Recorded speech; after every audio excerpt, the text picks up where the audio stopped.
刀は鞘を左手で引いて抜くっていうふうに教えるところが多いんですけど、これすると今度刀抜くのが遅くなります。これで僕が、さすがに強い。これが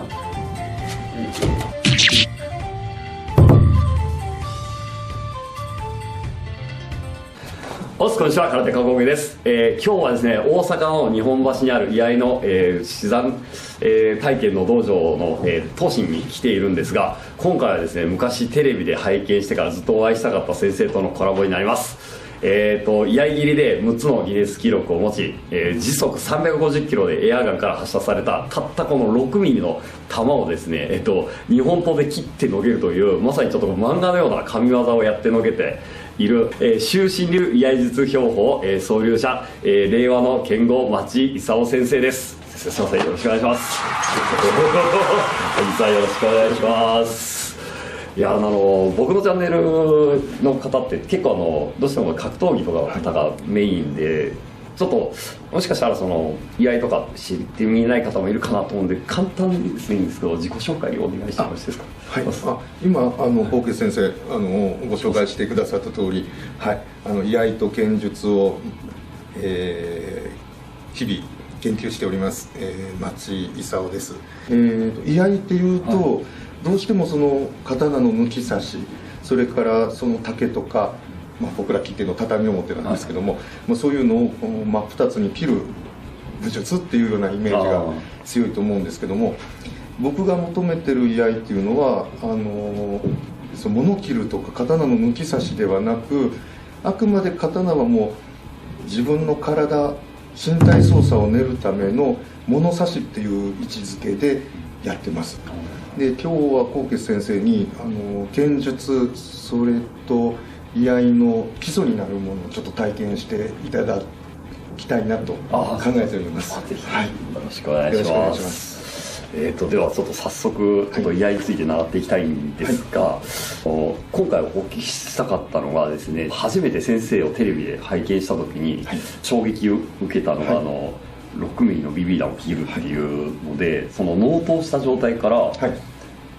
発射されてから抜いて、あんなものをこ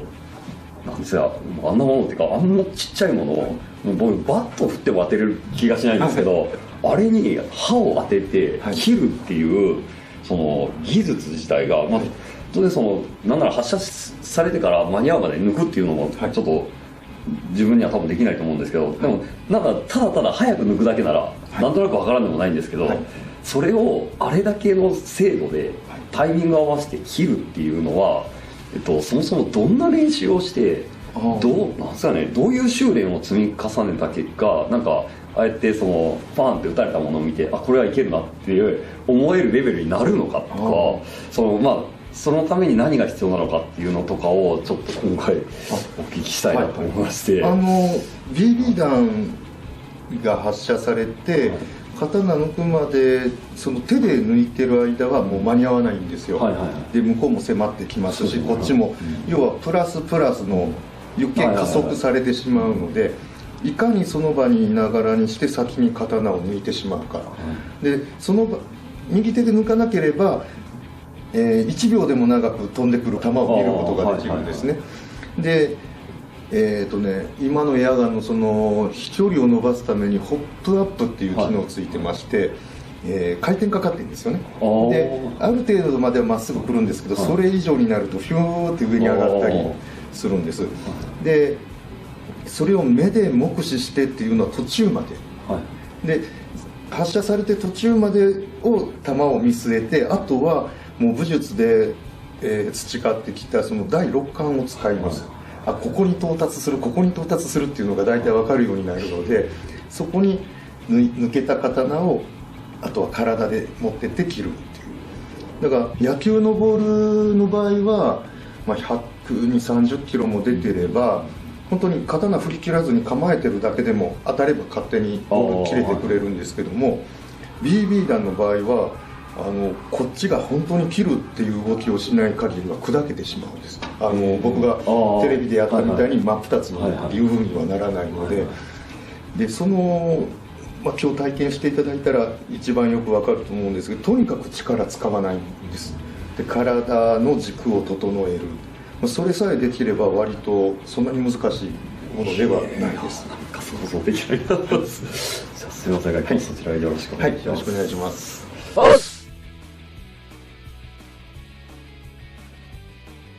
じゃあすみません、よろしくお願いします。じゃあちょっと実際のその動作自体を飛んできた時に切る動作ですね。あれを一回見せていただいて。はい、先にそこから。で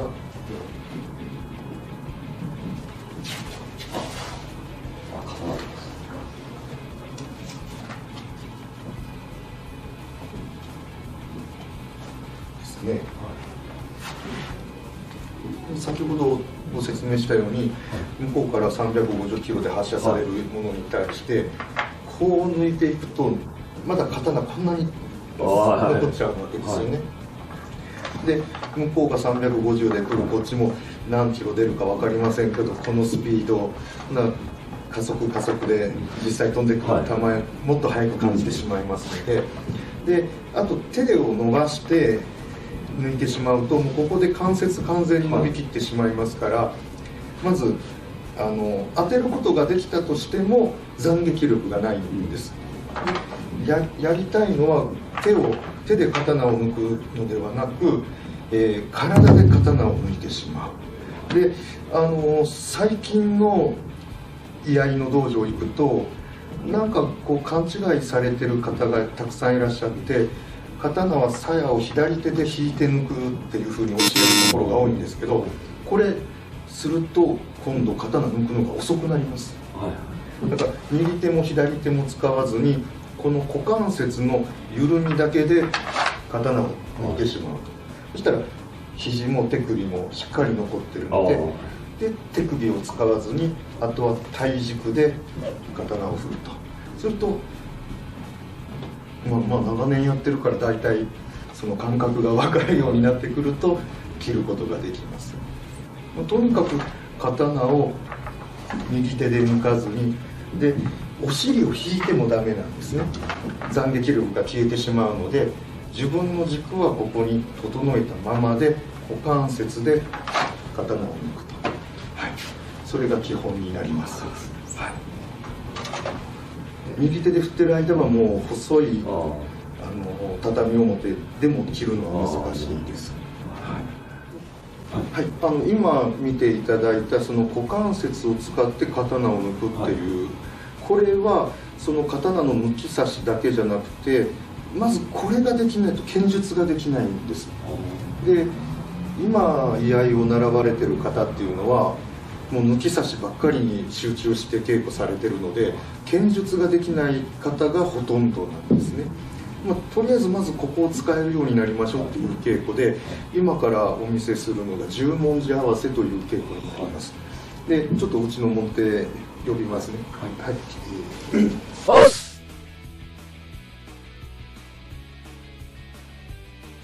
で、十文字合わせっていうのはもう文字通り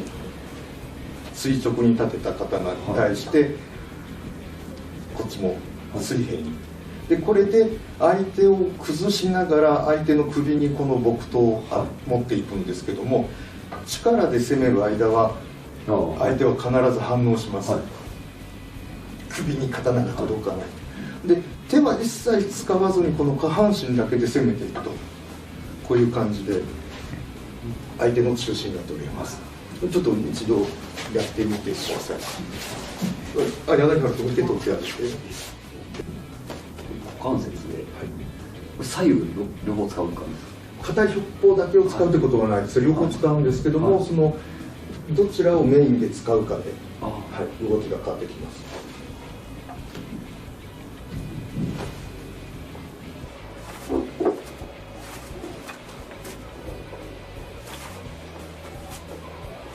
で、一度この大口先生が立てて守っていてください。で、機械線に入れて、まだまっすぐに立てていただいて、そうです。で、来るの分かったら動かしてもらっても何でも、とにかく動いてしてください。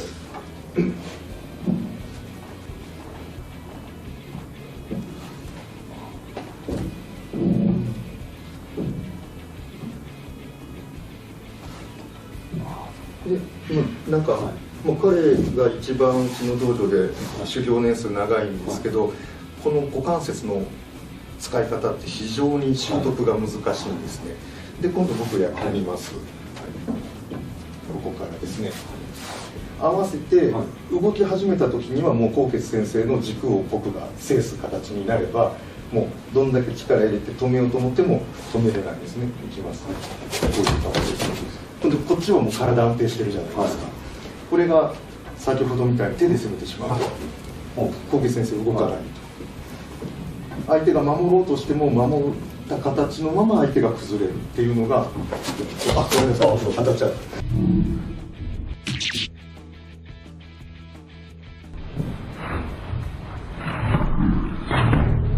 当たっちゃう。この股関節の内側、この出だし初動を読ませずにここだけでこういうふうに、だから相手が体崩れてたらこっちはまたいろんな切り返しができると、これが剣術のもう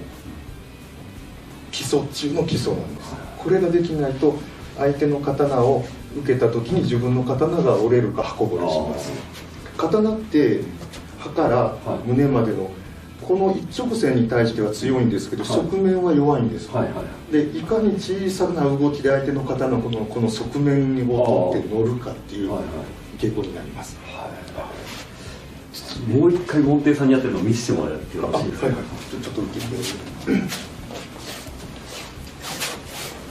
ちょっとまず悪い動きしますね。悪い動きしてる時には僕の軸が彼の木刀よりもこっちに出るんですよ。すると動き始めが分かるので、こうやって逃げられて止められると。でここが微動だに動かずにいても手を伸ばすと分かるんです。で右手も左も一切使わずにここだけで動いてあげると、このように刀が進んでいくと。で今度不十分だったら取り返して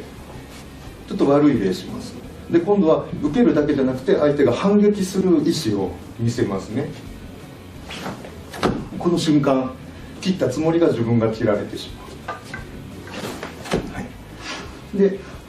正しく相手の軸を取って崩すと相手は僕の本体を切ることができないんですね。反撃することもできなくなります。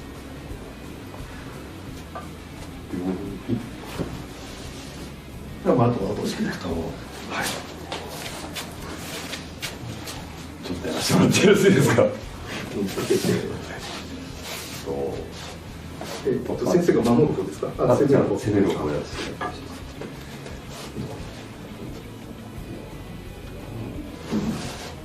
多分纐纈先生も試合とか普段の空手の稽古でこれと同じことは多分されてると思うんですよ。で今先生がこうされててうまくいってないのは例えばローキックかます時にも体傾けていくぞっていうのを見せちゃう。でおそらく試合中ってほとんど軸はまっすぐ立ったらカーンっていってると思うんです。その感覚でいってみてください。手は一切使わずにただふっと緩むだけ。結構いい感じ。今ね、左手で相手の首をチロチロって伸ばしちゃってるので、伸ばしてしまうと相手後ろ受け身が取れるんです。押される力が出るので。でちょっと見ててくださいね。今の纐纈先生のだと一応彼の軸を崩すことはできてるんですけども、後ろ下がっていいからね、こういう感じで前を取られてしまう。でそうするとこっちも不利になってしまうので、相手の両足つかせたままで動けなくして上から切っちゃうみたいな言葉で持っていけたら、もうとにかく軸が全く動かずに本当に足上げてコンってするイメージで。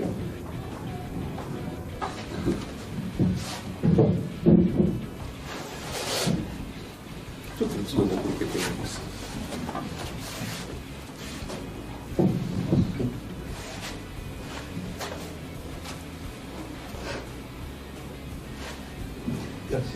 ちの左手が強いんですね。手は伸ばさずに、結果的に左手が伸びて右手が引く形に平方四辺形が小さく崩れていくようなイメージで動いていきます。まだ外からの蹴りになってるんですね。で、インを攻めるような感じで、それに近いんですけど、まだちょっとこっちの力に頼りすぎてるので、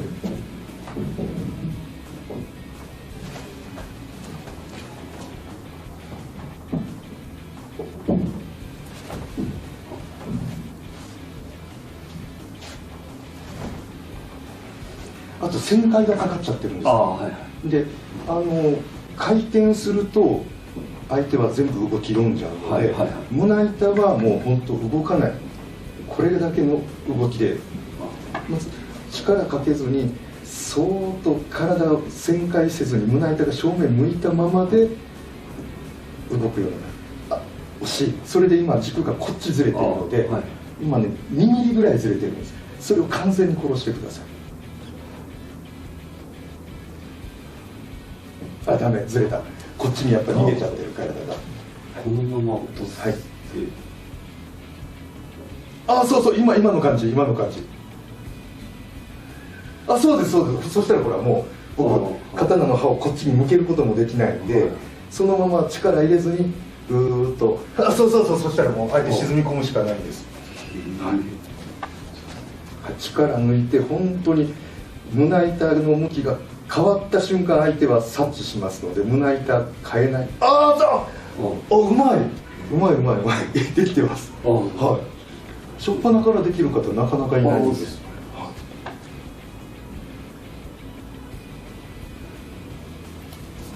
今さっきの方が良かったですね。違う、今また軸ずれ始めました。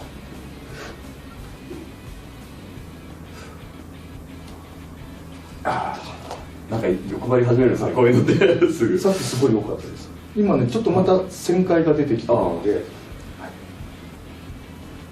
今の体が最初出だしは中心保ってたんですけど、途中からこっちに軸が乗っちゃったんですね。頭の先からお尻の穴まで一本の串が刺さってるつもりで、微動だに左右に動かないように。そうそうそうそうそうそうそうそうそうそう。これを切るときは力をいらないんです。いらないんですね。力を入れるとこうやって刀と刀がぶつかったらどんどん刃こぼれしますので、刃こぼれさせるところが極力少なくしたいんです。なんかいいですって言われた時はほとんど何も感じない。すごいお上手です。この技術を応用していて、刀を抜く、あとはつばぜりっていうのがあるんですけど、その時もこの技術を使っていきます。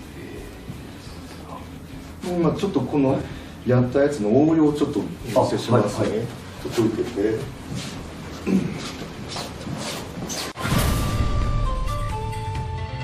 もう本気で取り返してね。グッとして、何もしてないことです。なんか変化があったら言ってください。今ちょっと怖くなりました。すごいです。やっぱすごい。もう多分カメラから映る僕とコウケ先生ってほとんど動いてないと思うんですけど。